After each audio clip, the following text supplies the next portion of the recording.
Hello दोस्तों, कहानी रामायण से। मेरा नाम है आचार्य स्वतंत्र शुक्ल।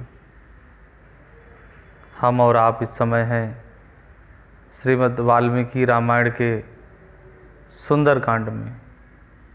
आज की कहानी खष्टम सर्ग की। हनुमान जी महाराज लंकापुरी में प्रवेश कर चुके हैं। अब सीता मैया की खोज प्रारंभ हो गई है। इच्छानुसार रूप धारण करने वाले कपिवर हनुमान जी बड़ी शीघ्रता से लंका के 7 महले मकानों में विचरण कर रहे हैं। अत्यंत बल वैभव से संपन्न वे पवन कुमार राक्षस राज रावण के महल में पहुँचे।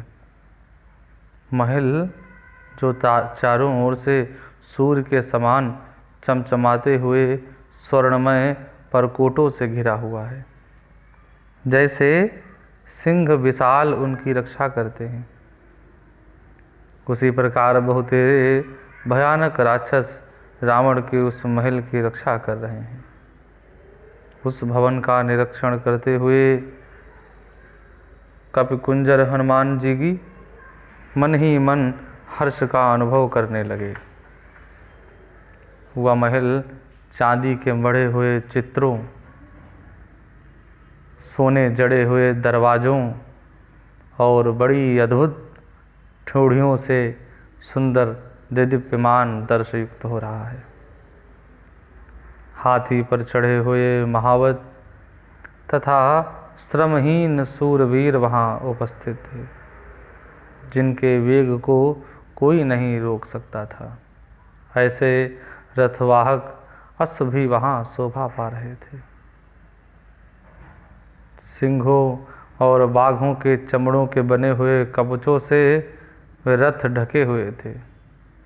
उनमें हाथी दांत, स्वर्ण चांदी की प्रतिमाएं जड़ी हुई हैं। उन रथों में लगी हुई छोटी छोटी घंटिकाओं की मधुर ध्वनि वहाँ होती रहती है। ऐसे विचित्र रथ उस रावण भवन में सदा आते जाते रहते हैं। रावण का वह भवन अनेक प्रकार के रत्नों से व्याप्त है। बहुमूल्य आसन उसकी शोभा बढ़ाते रहते हैं। वाल्मीकि जी कहते हैं, उसमें सब ओर बड़े बड़े रथों के ठहरने के लिए स्थान बने हैं। महारथी वीरों के लिए विशाल वास स्थान अर्थात रहने का स्थान है। दर्शनीय एवं परम सुंदर नाना प्रकार के सहस्त्रों पशु और पंछी वहाँ सब ओर भरे हुए हैं। कहते हैं कि सीमा की रक्षा करने वाले विनयशील राक्षस उस भवन की रक्षा करते रहते हैं। सब ओर से मुख्य मुख्य सुंदरियों से भरा रहता है। वहाँ की रत्न स्वरूपा युवती रमणीया सदा प्रसन्न रहा करती हैं।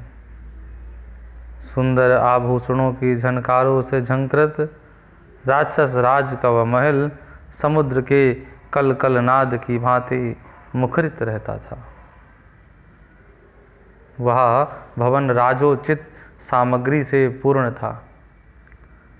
श्रेष्ठ एवं सुंदर चंदनों से चर्चित तथा सिंहों से भरे हुए विशाल वन की भांति प्रधान प्रधान पुरुषों से परिपूर्ण था। वहाँ भेरी मृदंग की ध्वनि सब ओर विराजमान है। निरंतर ध्वनियाँ धीरे धीमी धीमी धीमी धीमी धीमी मात्रा में बजती रहती हैं। वहाँ शंख की ध्वनि गूंजती रहती है।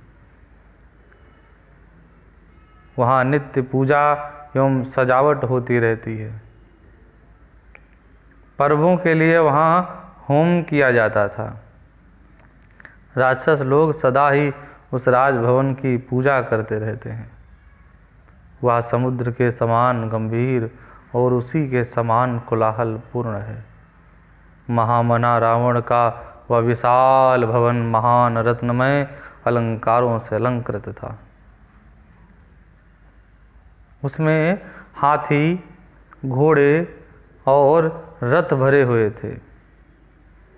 महान रत्नों से व्याप्त होने के कारण अपने स्वरूप से प्रकाशित हो रहा था। महाकवि हनुमान ने देखा, उस भवन को लंका का आभूषण ही माना। वे उस रावण भवन के आसपास ही विचरण करने लगे।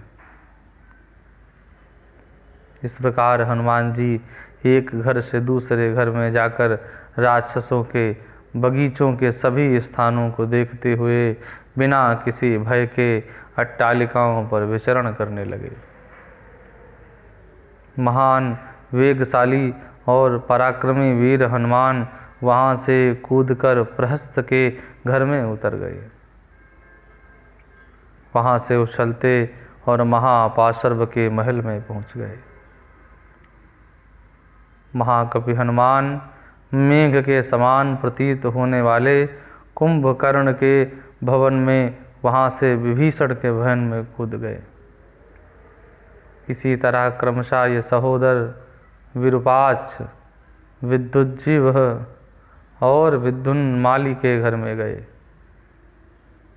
महान वेगशाली महाकवि हनुमान ने फिर छलांग मारी और वे वज्रदृष्ट, शुक्र तथा बुद्धिमान सारण के घरों में जा पहुँचे। इसके बाद वे वानर यूथपति कपिश्रेष्ठ इंद्रजीत के घर गए। वहाँ से जम्बुमाली तथा सुमाली के घर में जाना हुआ। हनुमान जी महाराज एक एक के घर पर जाकर के यह देखते हैं कि सीता मैया को किस घर में रखा है रावण ने। तदंतर वे महाकपि उछलते कूदते हुए रश्मिकेतु, सूर्यपुत्र और वज्रकाय के महलों में जा पहुँचे। फिर वे क्रमशः वाल्मीकि जी नाम गिनाते हैं कुछ लोगों के जिनके श्रेष्ठ घर बने हुए हैं लंकापुरी में। धूम्राक्ष, संपाति, विद्युत रूप, भीम, घन विघन, सुघनाभ, चक्र, सठ, कपट, हर्ष, कर्ण, दृष्ट, लोमस, युद्धोन्मत्त, मत्त, ध्वजग्रीव, विद्युज्जीव, द्विजीव, हस्तिमुख, कराल, पिशाच, शोणिताक्ष आदि के महलों में हनुमान जी क्रमशः खोज में निरंतर लगे हुए हैं। कूदते फांदते हुए महायशस्वी पवन पुत्र बहुमूल्य भवनों में पधारे। उन महाकपि ने उन समृद्धशाली राक्षसों की समृद्धि भी देखी। बल वैभव से संपन्न हनुमान उन सब भवनों को लांघकर पुनः राक्षस राज रावण के महल पर आ गए। विचरते हुए उन वानर शिरोमणि कपिश्रेष्ठ ने रावण के निकट सोने वाली अर्थात उसके पलंग की रक्षा करने वाली राक्षसियों को देखा, जिनकी आंखें बड़ी विकराल थीं।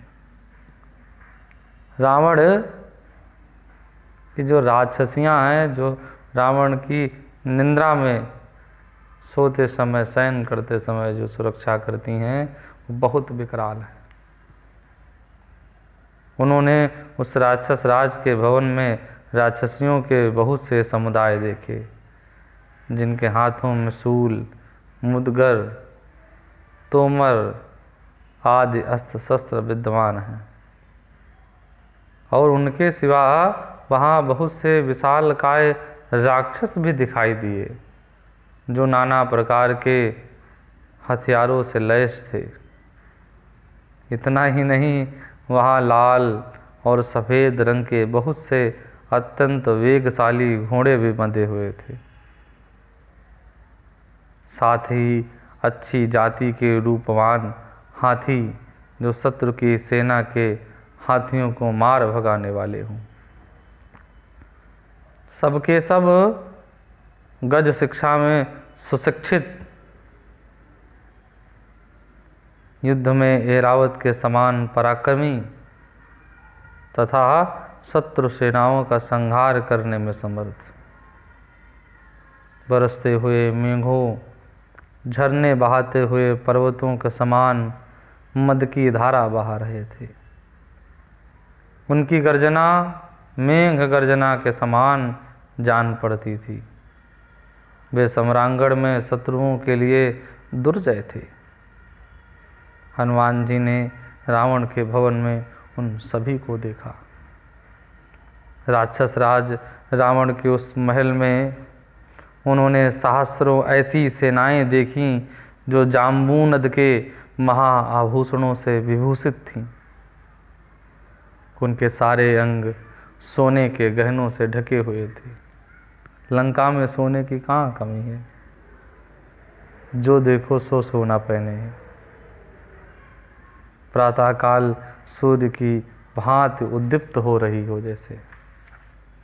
पवन पुत्र हनुमान ने राक्षस राज रावण के उस भवन में अनेक प्रकार की पालकियाँ, विचित्र लतागृह, चित्रशालाएं, क्रीड़ा भवन, काष्ठमय कीड़ा पर्वत, रमणीय विशाल गृह और दिन में उपयोग में आने वाले विशाल भवन देखे। उन्होंने वह महल मंदराचल के समान ऊंचा, क्रीड़ा मयूरों के रहने के स्थानों से युक्त, ध्वजाओं से व्याप्त, अनंत रत्नों का भंडार और सब ओर से निधियों से भरा हुआ देखा। उसमें धीर पुरुषों ने निधि रक्षा के उपयुक्त कर्मों का अनुष्ठान किया था। वह साक्षात भूतनाथ अर्थात भगवान महेश्वर या कुबेर के भवन के समान जान पड़ता था। कहते हैं कि रत्नों की किरणों तथा रावण के तेज के कारण वह किरणों से युक्त सूर्य के समान जगमगा रही हो जैसे। वानर युद्धपति हनुमान ने वहाँ के पलंग, चौकी और पात्र सभी अत्यंत उज्जवल तथा जाम्बूनद स्वर्ण के बने हुए देखे। उसमें मधु और आसव के गिरने से वहाँ की भूमि गीली हो रही थी।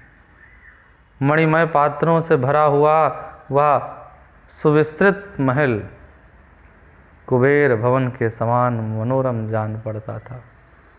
नूपुरों की झनकार, करधनियों की खनखनाहट, मृदंगों और तालियों की मधुर ध्वनि तथा गंभीर घोष करने वाले वाद्यों से वह भवन मुखरित हो रहा था।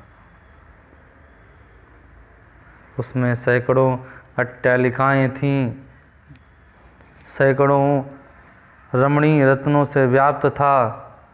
उसकी ढियोड़ियाँ बहुत बड़ी बड़ी थीं।